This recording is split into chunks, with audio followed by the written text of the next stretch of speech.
हर महादेव। क्या आप ही का नुकसान होगा, दूसरों के। उत्तर प्रदेश के राज्यपाल आनंदीबेन पटेल,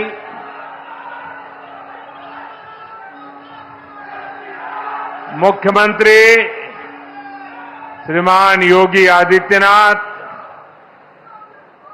केंद्रीय मंत्रिमंडल के मेरे सहयोगी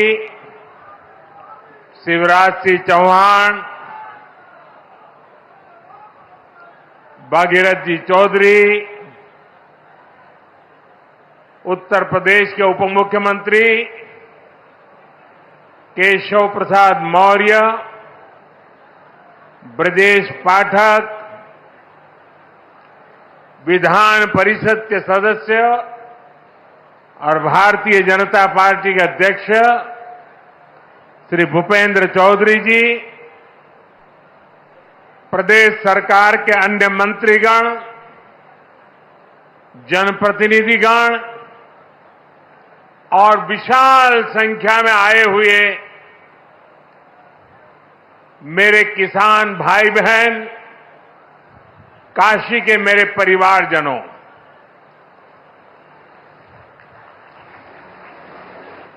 चुनाव जीतने के बाद आज हम पहली बार बनारस आयल है।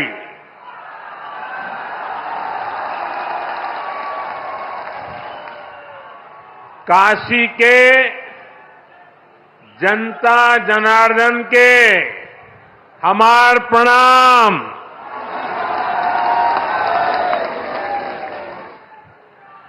बाबा विश्वनाथ और मां गंगा के आशीर्वाद से काशी वासियों के असीम स्नेह से मुझे तीसरी बार देश का प्रधान सेवक बनने का सौभाग्य मिला है। काशी के लोगों ने मुझे लगातार तीसरी बार अपना प्रतिनिधि चुनकर धन्य कर दिया है।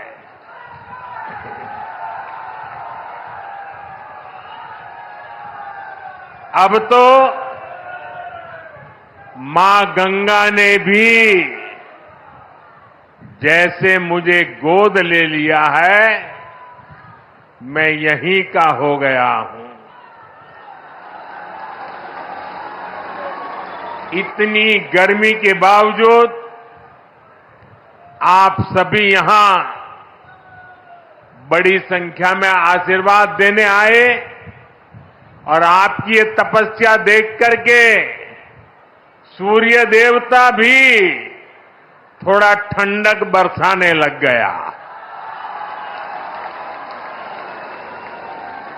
मैं आपका आभारी हूं, मैं आपका ऋणी हूं। साथियों, भारत में 18वीं लोकसभा के लिए हुआ ये चुनाव भारत के लोकतंत्र की विशालता को, भारत के लोकतंत्र के सामर्थ्य को, भारत के लोकतंत्र की व्यापकता को, भारत के लोकतंत्र की जड़ों की गहराई को दुनिया के सामने पूरे सामर्थ्य के साथ प्रस्तुत करता है। इस चुनाव में देश के 64 करोड़ से ज्यादा लोगों ने मतदान किया है।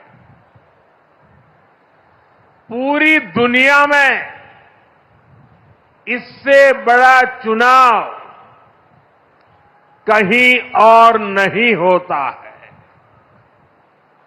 जहां इतनी बड़ी संख्या में लोग वोटिंग में हिस्सा लेते हैं। अभी मैं G7 की बैठक में हिस्सा लेने के लिए इटली गया था। G7 के सारे देशों के सारे मतदाताओं को मिला दे तो भी भारत के वोटर्स की संख्या उनसे 1.5 गुना ज्यादा है। यूरोप के तमाम देशों को जोड़ दें, यूरोपियन यूनियन के सारे मतदाताओं को जोड़ दें तो भी भारत के वोटर्स की संख्या उनसे 2.5 गुना ज्यादा है। इस चुनाव में 31 करोड़ से ज्यादा महिलाओं ने हिस्सा लिया है। ये एक देश में महिला वोटर्स की संख्या के हिसाब से पूरी दुनिया में सबसे ज्यादा है। ये संख्या अमेरिका की पूरी आबादी के आसपास है। भारत के लोकतंत्र की यही खूबसूरती, यही ताकत पूरी दुनिया को आकर्षित भी करती है, प्रभावित भी करती है। मैं बनारस के हर मतदाता का भी लोकतंत्र के एक उत्सव को सफल बनाने के लिए आभार व्यक्त करता हूं।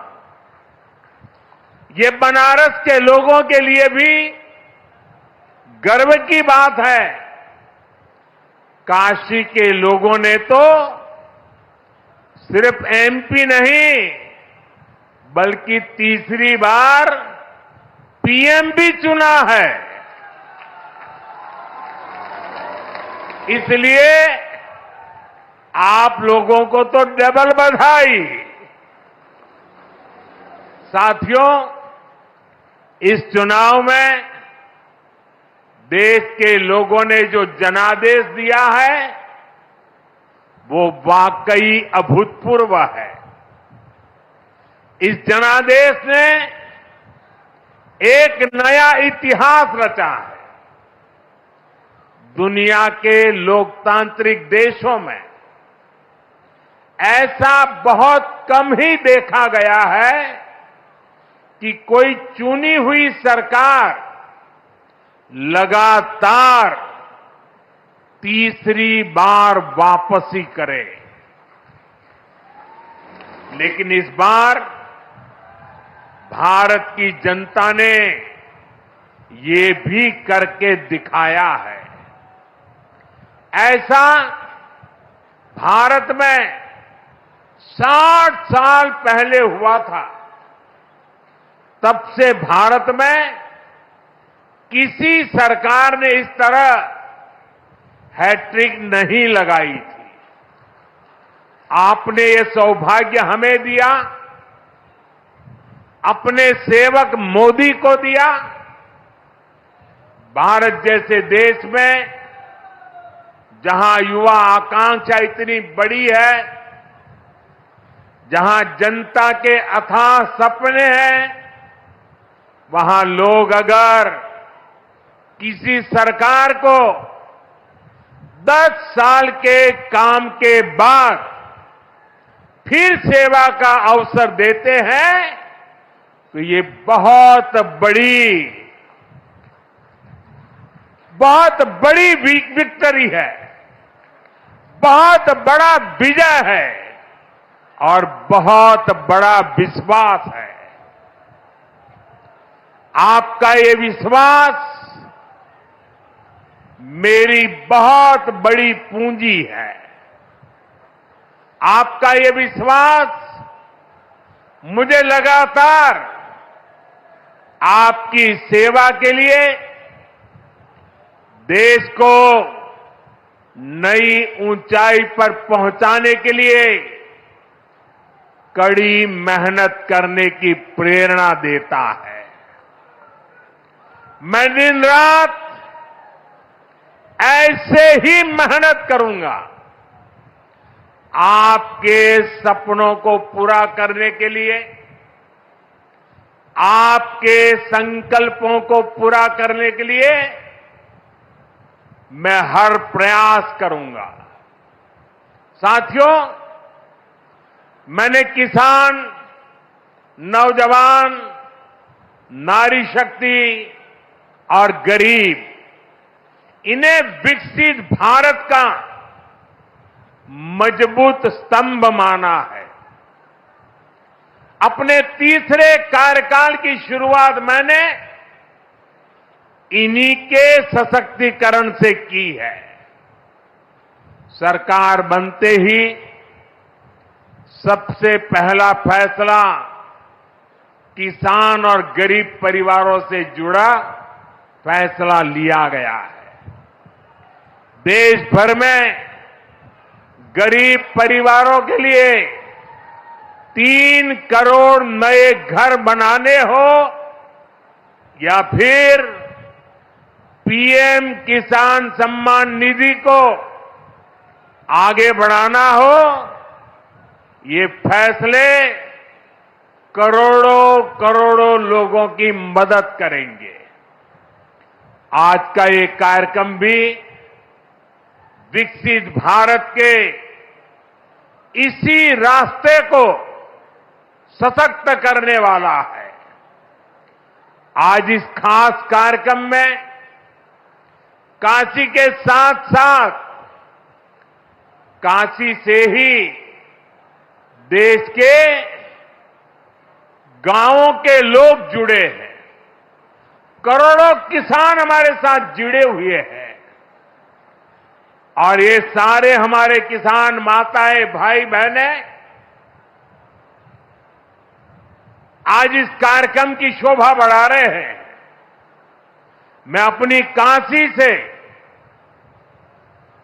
हिंदुस्तान के कोने कोने में, गांव गांव में आज टेक्नोलॉजी से जुड़े हुए सभी किसान भाई बहनों का, देश के नागरिकों का अभिवादन करता हूं।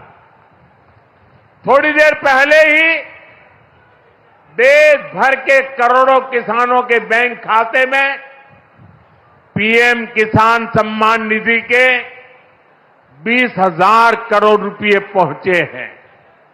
आज 3 करोड़ बहनों को लखपति दीदी बनाने की तरफ भी बहुत बड़ा कदम उठाया गया है। कृषि सखी के रूप में बहनों की नई भूमिका उन्हें सम्मान और आय के नए साधन दोनों सुनिश्चित करेंगे। मैं अपने सभी किसान परिवारों को, माताओं बहनों को बहुत बहुत शुभकामनाएं देता हूं। साथियों, पीएम किसान सम्मान निधि आज दुनिया की सबसे बड़ी डायरेक्ट बेनिफिट ट्रांसफर स्कीम बन चुका है। अभी तक देश के करोड़ों किसान परिवारों के बैंक खाते में 3.25 लाख करोड़ रुपए जमा हो चुके हैं। यहां वाराणसी जिले के किसानों के खाते में भी 700 करोड़ रुपए जमा हुए हैं। मुझे खुशी है कि पीएम किसान सम्मान निधि में सही लाभार्थी तक लाभ पहुंचाने के लिए टेक्नोलॉजी का बेहतर इस्तेमाल हुआ है। कुछ महीने पहले ही विकसित भारत संकल्प यात्रा के दौरान भी 1 करोड़ से अधिक किसान इस योजना से जुड़े हैं।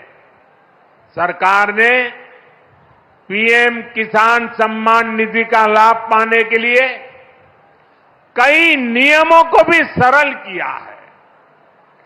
जब सही नीयत होती है, सेवा की भावना होती है, तो ऐसे ही तेजी से किसान हित के, जनहित के काम होता है।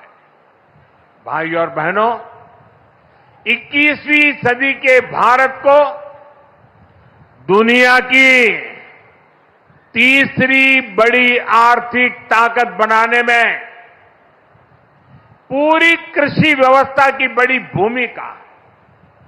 हमें वैश्विक रूप से सोचना होगा, ग्लोबल मार्केट को ध्यान में रखना होगा। हमें दलहन और तिलहन में आत्मनिर्भर बनना है और कृषि निर्यात में अग्रणी बनना है। अब देखिए, बनारस का लंगड़ा आम, जौनपुर की मूली, गाजीपुर की भिंडी, ऐसे अनेक उत्पाद आज विदेशी मार्केट में पहुंच रहे हैं। वन डिस्ट्रिक्ट वन प्रोडक्ट और जिला स्तर पर एक्सपोर्ट हब बनने से एक्सपोर्ट बढ़ रहा है और उत्पादन भी एक्सपोर्ट क्वालिटी का होने लगा है। अब हमें पैकेज फूड के ग्लोबल मार्केट में देश को नई ऊंचाई पर ले जाना है और मेरा तो सपना है कि दुनिया की हर डाइनिंग टेबल पर भारत का कोई न कोई खाद्यान्न या फूड प्रोडक्ट होना ही चाहिए। इसलिए हमें खेती में भी जीरो इफेक्ट, जीरो डिफेक्ट वाले मंत्र को बढ़ावा देना है। मोटे अनाज, श्री अन्न का उत्पादन हो, औषधीय गुण वाली फसल हो या फिर प्राकृतिक खेती की तरफ बढ़ना हो, पीएम किसान समृद्धि केंद्रों के माध्यम से किसानों के लिए एक बड़ा सपोर्ट सिस्टम विकसित किया जा रहा है। भाई और बहनों, यहां इतनी बड़ी संख्या में हमारी माताएं बहनें उपस्थित हैं। माताओं बहनों के बिना खेती की कल्पना भी असंभव है। इसलिए अब खेती को नई दिशा देने में भी माताओं बहनों की भूमिका का विस्तार किया जा रहा है। नमो ड्रोन दीदी की तरह ही कृषि सखी कार्यक्रम ऐसा ही एक प्रयास है। हमने आशा कार्यकर्ता के रूप में बहनों का काम देखा है। हमने बैंक सखियों के रूप में डिजिटल इंडिया बनाने में बहनों की भूमिका देखी है। अब हम कृषि सखी के रूप में खेती को नई ताकत मिलते हुए देखेंगे। आज 30,000 से अधिक सहायता समूहों को कृषि सखी के रूप में प्रमाण पत्र दिए गए हैं। अभी 12 राज्यों में ये योजना शुरू हुई है। आने वाले समय में पूरे देश में हजारों समूहों को इससे जोड़ा जाएगा। ये अभियान 3 करोड़ लखपति दीदियां बनाने में भी मदद करेगा। भाई और बहनों, पिछले 10 वर्षों में काशी के किसानों के लिए केंद्र सरकार ने और राज्य सरकार ने, पिछले 7 साल से राज्य सरकार को मौका मिला है, पूरे समर्पण भाव से काम किया है। काशी में बनास डेयरी संकुल की स्थापना हो, किसानों के लिए बड़ा पेरिसेबल कार्गो सेंटर हो, विभिन्न कृषि शिक्षा एवं अनुसंधान केंद्र हो या इंटीग्रेटेड पैक हाउस हो, आज इन सब के कारण काशी और पूर्वांचल के किसान बहुत मजबूत हुए हैं, उनकी कमाई बढ़ी है। बनास डेयरी ने तो बनारस और आसपास के किसानों और पशुपालकों का भाग्य बदलने का काम किया है।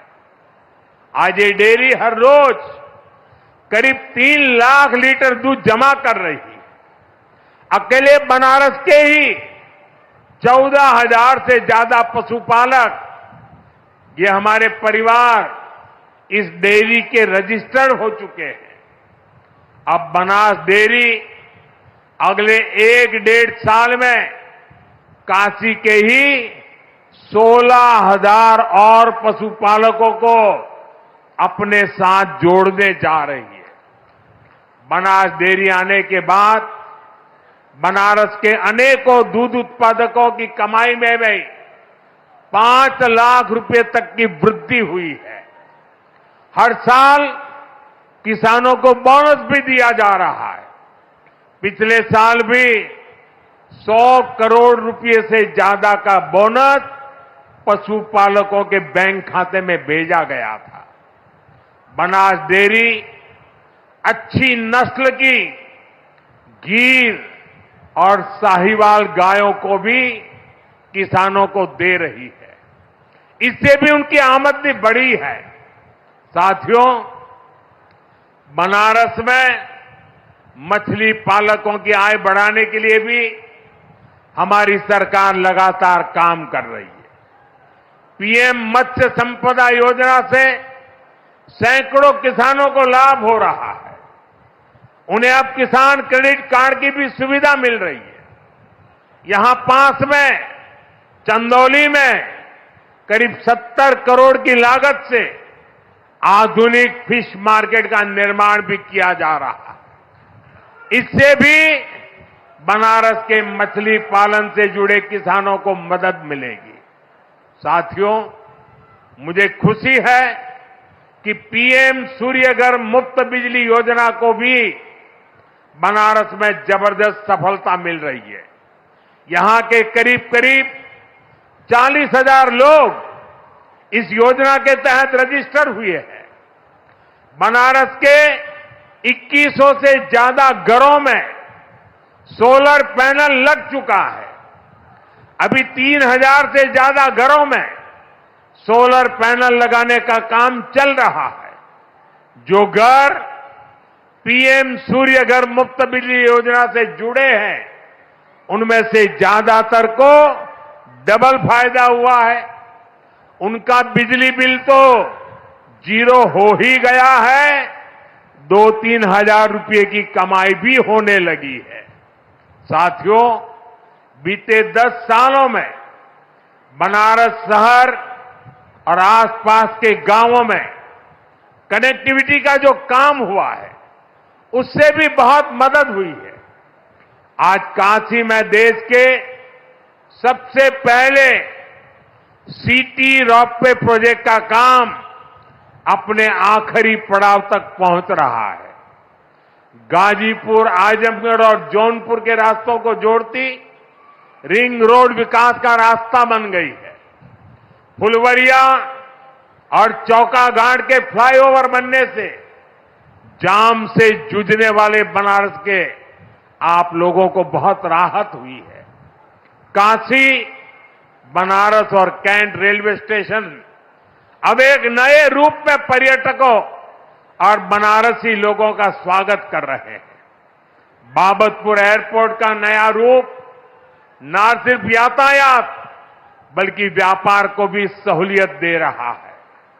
गंगा घाटों पर होता विकास, बीएचयू में बनती नई स्वास्थ्य सुविधाएं, शहर के कूड़ों का नवीन रूप और वाराणसी में जगह जगह विकसित होती नई व्यवस्था काशी वासियों को गौरव की अनुभूति कराती है। काशी में स्पोर्ट्स को लेकर जो काम हो रहा है, नए स्टेडियम का जो काम हो रहा है, वो भी युवाओं के लिए नए मौके बना रहा है। साथियों, हमारी काशी संस्कृति की राजधानी रही है। हमारी काशी ज्ञान की राजधानी रही है। हमारी काशी सर्व विद्या की राजधानी रही है। लेकिन इन सबके साथ साथ काशी एक ऐसी नगरी बनी है जिसने सारी दुनिया को ये दिखाया है कि हेरिटेज सिटी भी अर्बन डेवलपमेंट का नया अध्याय लिख सकती है। विकास भी और विरासत भी का मंत्र काशी में हर तरफ दिखाई देता है। और इस विकास से सिर्फ काशी का लाभ नहीं हो रहा, पूरे पूर्वांचल के जो परिवार काशी में अपने कामकाज और जरूरतों के लिए आते हैं, उन सभी को भी इन सारे कामों से बहुत मदद मिलती है। साथियों, बाबा विश्वनाथ की कृपा से काशी के विकास की ये नई गाथा अनवरत चलती रहेगी। मैं एक बार फिर देश भर से जुड़े सभी किसानों साथियों का, सभी किसान भाई बहनों का हृदय से अभिवादन करता हूं, बधाई देता हूं। काशी वासियों का भी मैं फिर से हृदय से आभार व्यक्त करता हूं। नमः पार्वती पतये हर हर महादेव।